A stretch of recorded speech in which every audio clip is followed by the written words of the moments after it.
Good morning, everybody, and welcome to the Circuit to Barcelona, Catalunya, for the final weekend of the international GTOpen season. And as a special treat, with the championship going down to the wire, we thought we'd bring you live coverage of qualifying as well. So the cars heading out on track. It is a 30-minute session, and this will set the grid for this afternoon's race as the championship comes down to the wire. The cars taking to the circuit.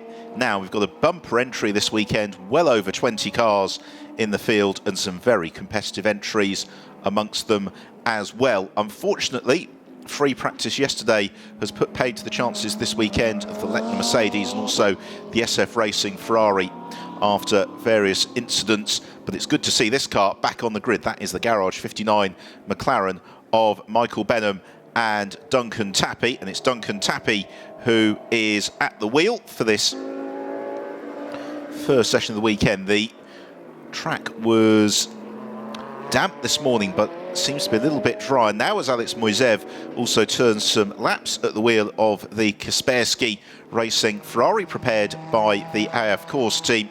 And Moiseev and Marco Ciocci very much in the mix for a podium last time out in Monza. And the Russian driver been getting quicker with each and every appearance so far this season. As he completes his outlap, heads into the first flying lap of the session. But with 30 minutes to play with, we'll see lots of differing strategies as the session unfolds. So along the start and finish straight in towards the opening sequence. Car just squirming a little bit on the brakes. It's not particularly warm today here in Barcelona, but so far, touch wood, the rain that had been forecast has stayed away.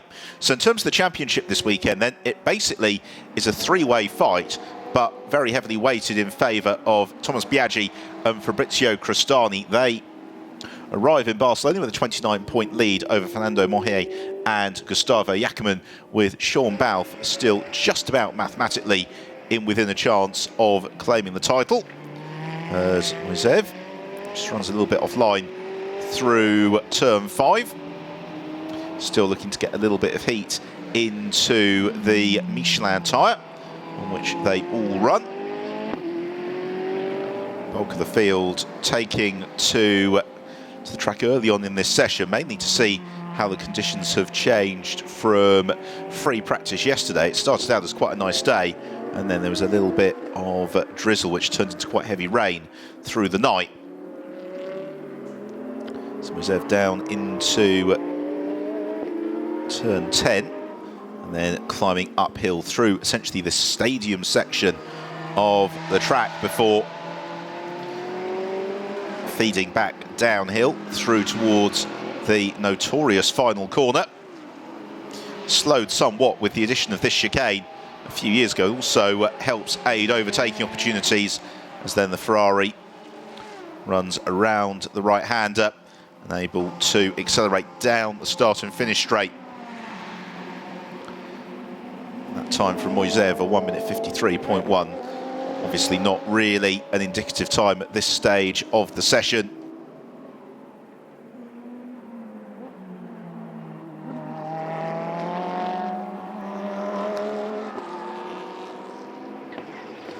Now here is one of the cars that's in contention for the championship this weekend. It's Gustavo Jacquemin and Fernando Mohe, and it is Jacquemin at the wheel of the Teo Martin Motorsport BMW.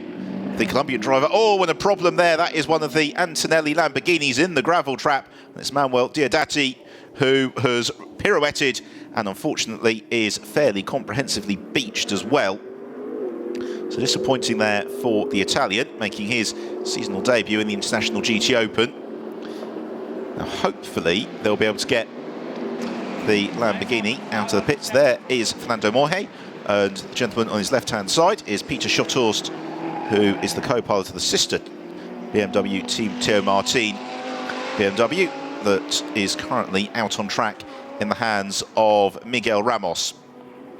Jacquemin and Mohe really doing very well to get their championship title back title challenge back on track after they had no points in the weekend at Spa, where Mohe had a huge accident in race 1. Thereafter, they've always been playing catch-up, but they go second now, and that's time for 1 minute 47.4. Now, here is the championship leading car, Fabrizio Crestani, at the wheel of the orange one, Team Lazarus Lamborghini, that he shares with Thomas Biaggi. And Crestani and Biaggi in the whip hand this weekend. They got a 29-point advantage, and they just know that they need to stay out of trouble in order to claim the crown. They were looking excellent in Monza, and Crestani currently the quickest driver so far in the session. There you see the recovery of the Deodati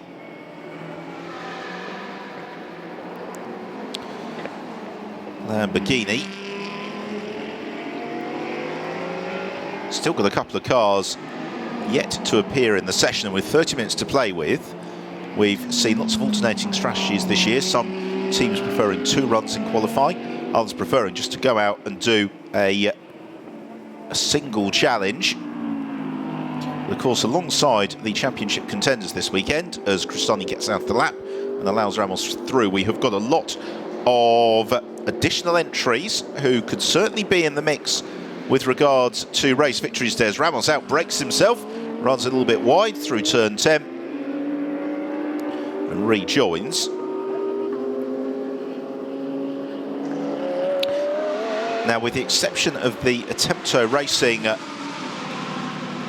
Porsche, they won't count for points. And that's Antonio Coimbra in the Sports New Mercedes that he shares with Luis Silva, and they have been car preeminent in the GTOpen class through the course of the season. Sean Bouth, the other driver who's in contention for the championship just about this weekend, is currently 6th in the standings. Drops down to 7th. Great to see Stephen Earle and the Kessel Racing team returning to the International GTOpen this weekend. Kessel Racing, long-time friends of the series. Long-time front runners as well.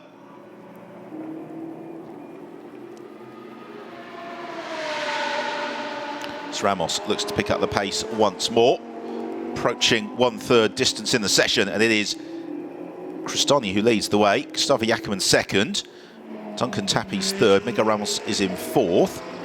5th place, it is the DriveX Audi this weekend, Juan Cruz Alvarez, partnered by the TC Pista champion from Argentina this season, Esteban Gini. And it is Gini who is, well, let out of the bottle, you might say, this weekend, and he is currently in 5th place. But it is Crestani who remains the pace setter. 1.4 seconds his advantage over everybody else. We've got one incident under investigation, and that is between actually Fabrizio Crestani and Manuel Deodati, which possibly suggests Deodati didn't end up in that gravel trap entirely of his own volition.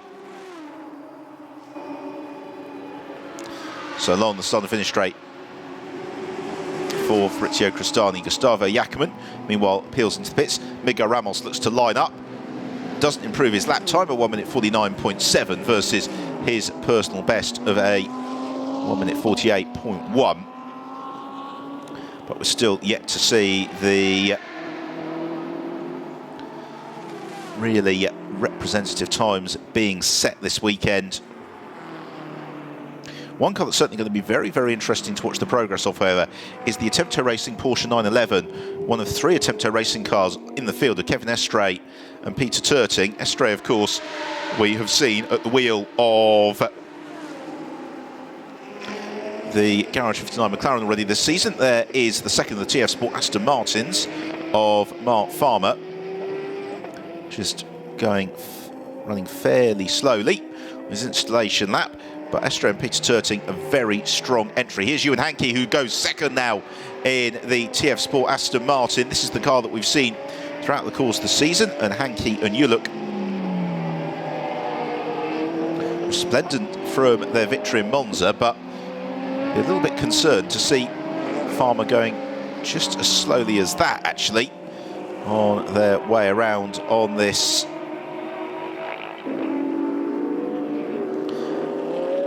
outlap. Other cars to watch for this weekend include the brace of Team AKKA ASP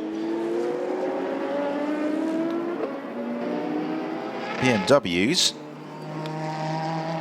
They are, well, the Mercedes, they're certainly going to be worth watching for as well. Meanwhile, Hankey pressing on. He's within 0.8 of a second of pole sitter Fabrizio Crostani as they pick their way through the chicane. Now here is Crostani, having set that mark of 1 minute 45.5 early on the session. He has been fairly dominant. Duncan Tappy currently in fourth, leaping over the curbs at the wheel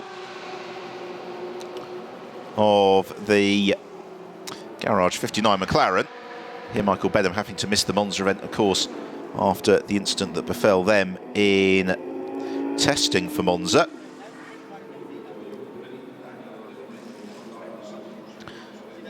Thomas Biaggi watches from the pit wall.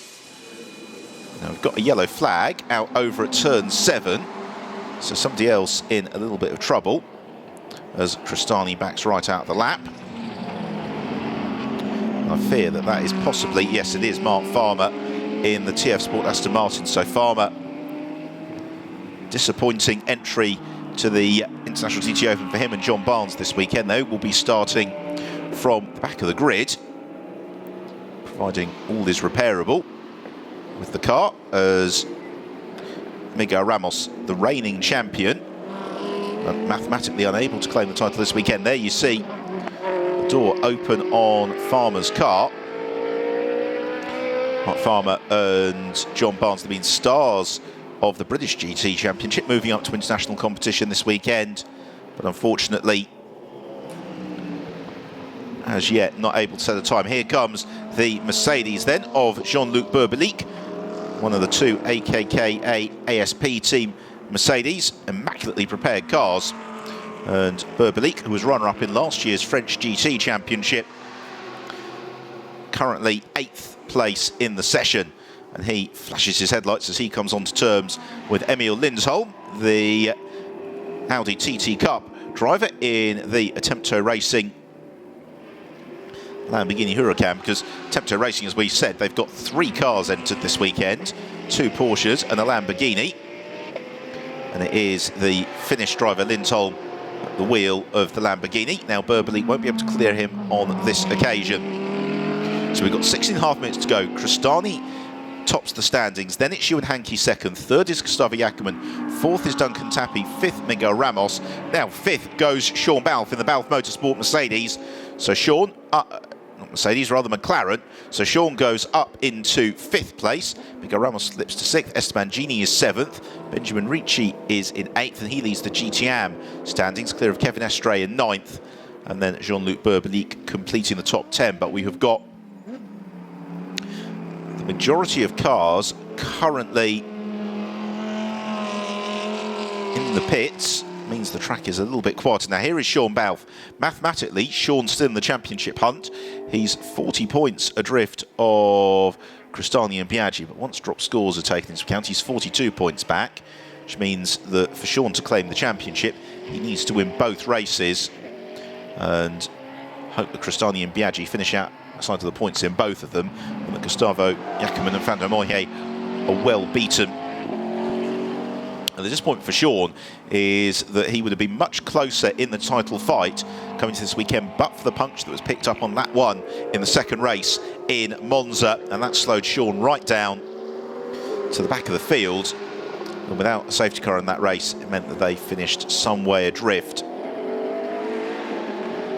Nonetheless, Sean currently 5th. He's just done his best lap, a 1 minute 47.9. It's 2.3 seconds, though, back from the mark of Crostani. But I think we will see now, as we head into the second phase of the session, the times are really going to start to bunch up.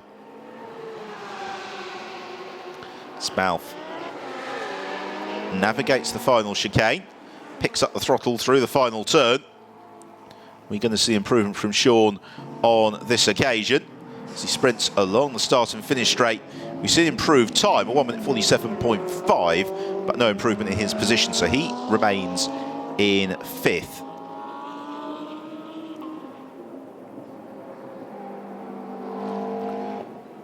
Through the opening sequence, Balfi's got the advantage here of there being only about 4 other cars currently circulating.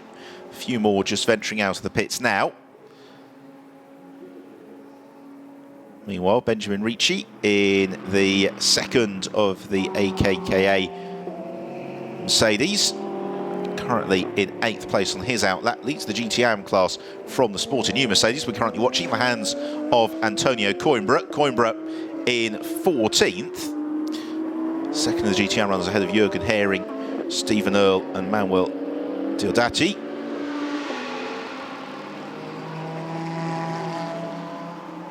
Luis Silva, Antonio Coimbra, perennial front runners in the GTOpen class of the International GTOpen, but Antonio Coimbra gets well out of that lap. Now here is a very exciting entry for this weekend. This is the Solaris Motorsport Aston Martin of Jody Fannin. Jody, of course, a former race winner in the International GTOpen. That was at Silverstone alongside Darren Turner going back a couple of seasons ago. Jody teamed up alongside Francesco Cini this weekend. A very strong driver pairing, potentially. And so this could be a car to watch for, certainly with regards to podium finishes and maybe even race victory. They were saying after testing yesterday that they never got to put in a full, clear flying lap because of traffic, but they're confident in their race pace.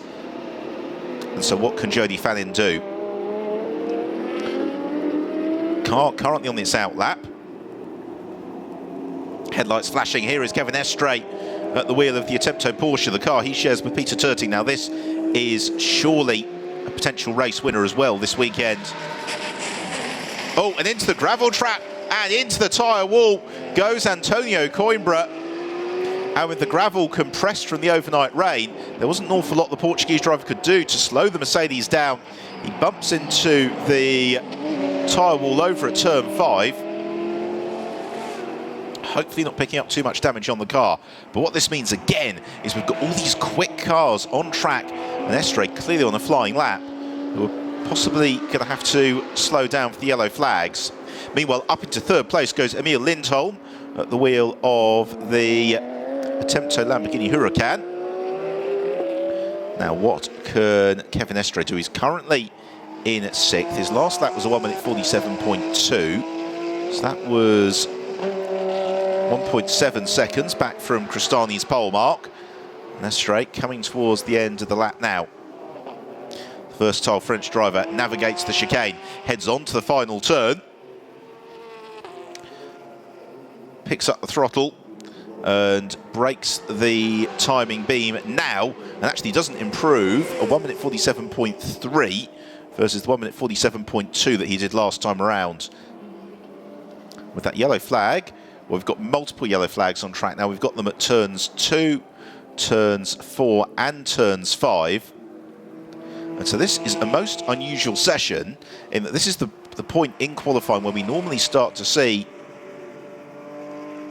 all the flying laps starting to come in, but because we've got yellow flags around really most of the first sector on the lap, there's no opportunity for these drivers to make much in the way of an improvement.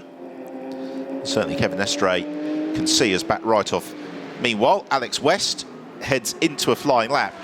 West, the Swedish driver who drove magnificently alongside Com Ledegaard to claim victory last time out in Monza.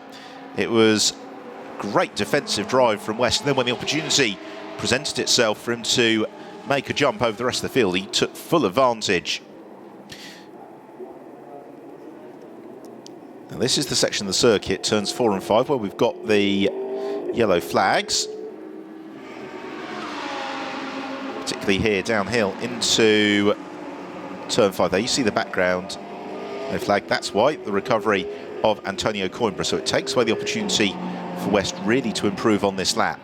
The order remains Cristani from Hankey, and it's Emil Lindholm 3rd, Gustavo Jacobman 4th. Jody Fannin has jumped up to 5th on his first flying lap. Duncan Tapi's in 6th from Kevin Estre 7th. 8th is Sean Balfe, 9th Miguel Ramos, and completing the top 10 is Esteban Gini.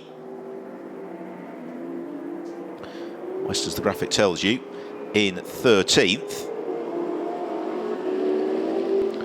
Climbing uphill out of turns 10 and 11. Round turn 12.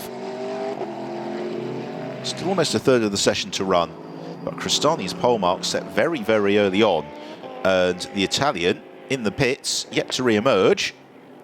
Doesn't need to. The car that hasn't yet set a lap time of note is Mark Farmer in the TF Sport Aston Martin, and he won't. Otherwise, we have seen time set for everybody else. Right, Emil Lindholm, currently 3rd place. As he accelerates uphill, we shouldn't be seeing, with all the yellow flags, that much in the way of improvements. But Lindholm putting the cat amongst the pigeons somewhat. Very interesting combination this weekend, alongside experienced racer in German GTs, Christian Krognes, the Norwegian driver.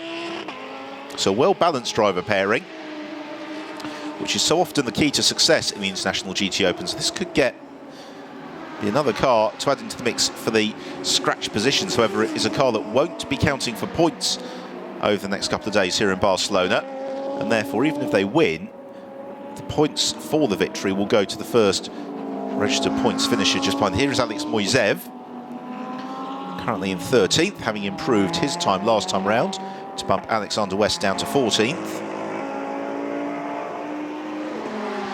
Kaspersky, Ferrari, accelerates out of turn 4.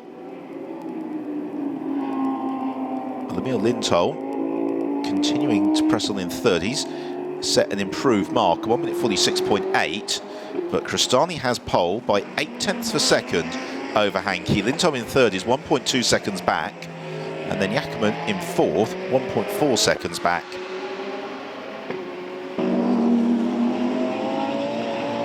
Moiseev on a quick lap this time around, trying to close onto terms with Duncan Tapi, the Garage 59 McLaren. Tapi on an out lap. It's just getting a little bit of heat into the Michelin tyre.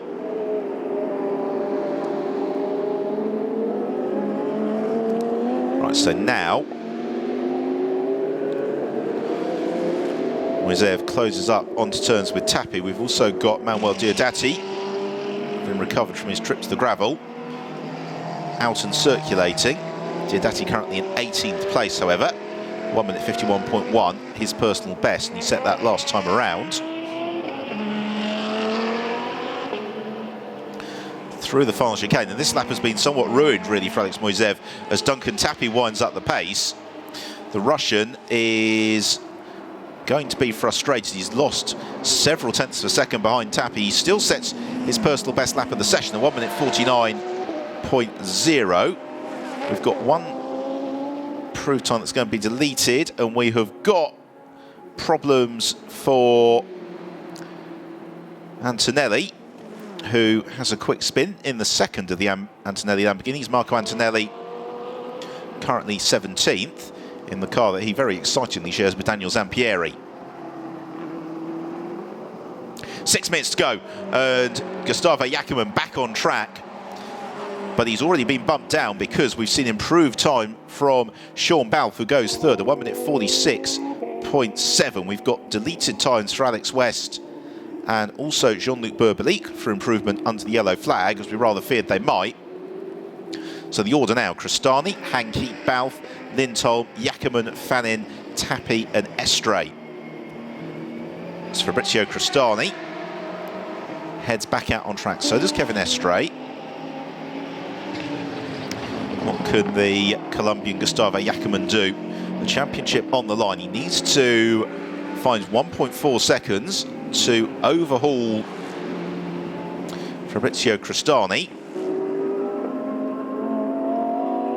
And this is first flying lap on this set of tyres. Navigates turn 10 and then begins to use the torque of the BMW to start climbing uphill into this stadium section that loops back on itself. overlooked by massed ranks of grandstands before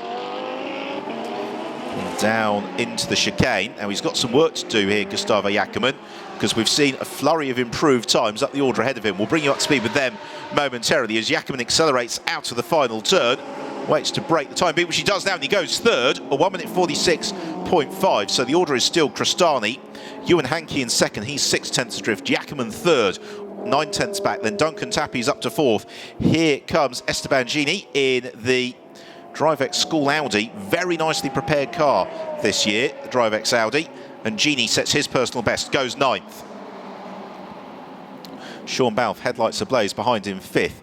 Behind Tappy, who's in 4th. Lindholm is in 6th in the pits. Jody Fannin 7th. Kevin Estre 8th. Gini 9th. Jean-Luc Burbelique completes the top 10. I mean, what's very ominous, though, for the rest of the field is that nobody has been able to get within 6/10 of a second or so for Fabrizio Crestani. But here comes Ewan Hankey, the TF Sport Aston Martin, at the end of another flying lap. And Hankey doesn't improve. Caught a little bit in traffic, maybe. That's Antonio Coimbra, who he passed. And Coimbra, having bumped into the tyre wall a few moments ago, clearly nothing wrong with the car. He's just set his best lap of the session to go second in the GTOpen class behind Benjamin Ricci. So here is the championship leader, Fabrizio Crestani. Victory this afternoon, indeed any finish ahead of Fernando Moje and Gustavo Jacquemin is going to give them the championship crown. And starting the race from pole position is possibly the best way of achieving that. Crestani making the step up from Italian GT for this International GTOpen campaign has been really the man to beat in the second half of the season. As we saw last year with Miguel Ramos, Navarro Prent, they've been learning the car through the start of the season, but then have just been consistently on the podium into the second half of the campaign. So Crestani, he's got a 6/10 of a second buffer here for pole position. We've only got 2.25 minutes left in the session. But crucially, no yellow flags now on track as Crestani comes to the end. This is his first flying lap of his second stint of the qualifying period. And he goes quickest of all, and quicker still. A 1 minute 45.3 for Fabrizio Crestani. He was bang on the limit, if not a little bit over the track limit. He now has pole by 3/4 of a second. What can the rest of the field do? Ewan Hankey just comes past. He offers us a 1 minute 46.2, but it's still a 1/10 of a second back from his personal best. And Crestani still flying. Miguel Ramos, meanwhile, has just done his best lap of the session to go 10th. There you see the check of the classification. And unusually for the International GTOpen, the extent of Crestani's advantage so far through qualifying. Gustavo Jacquemin in third. I'm sure we'll be doing a little bit of thinking about where he can find that 1.1 seconds to match Crestani's lap time, but also securing the knowledge, 70 minutes of racing.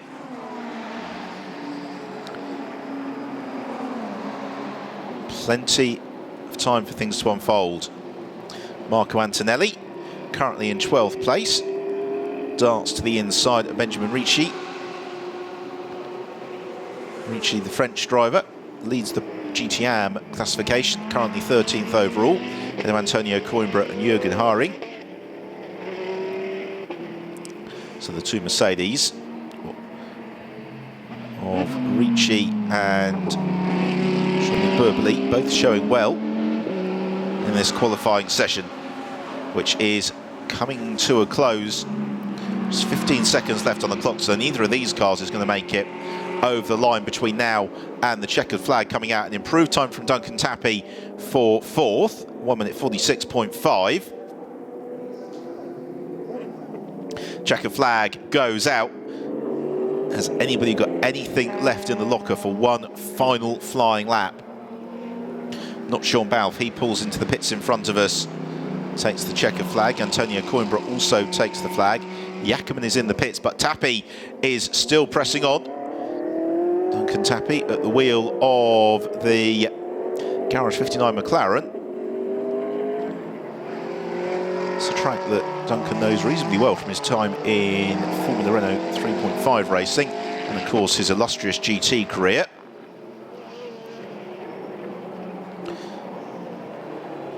He heads through the final chicane. He's got a little bit of traffic ahead of him. Most notably, Alex Moisev immediately in front of him, the Kaspersky Ferrari. They sprint, and one of the Kessel Ferraris as well. Sprint to the line. Tappy doesn't improve. What about Kevin Estre? Here's Estre, who fires out of the final turn, and Estre goes third with a 1:46.2 on the final lap of the session. So Kevin Estre in the Attempto Racing Porsche goes third, as we will take a check down the final classification.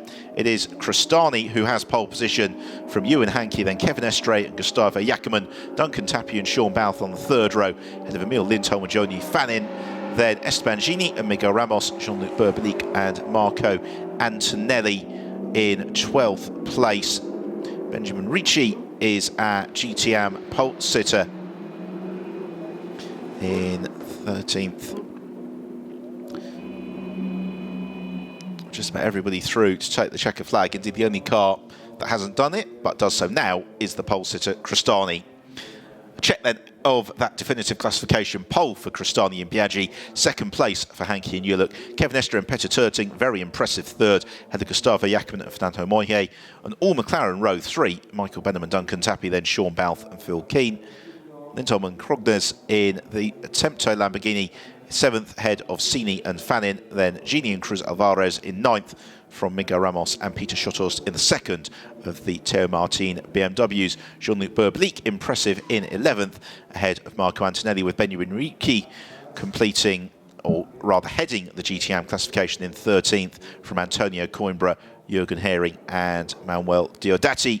Stephen Earle 20th on his return to the International GTOpen behind Kessel teammate Alexis de Bernardi, and then Mark Farmer didn't set a time.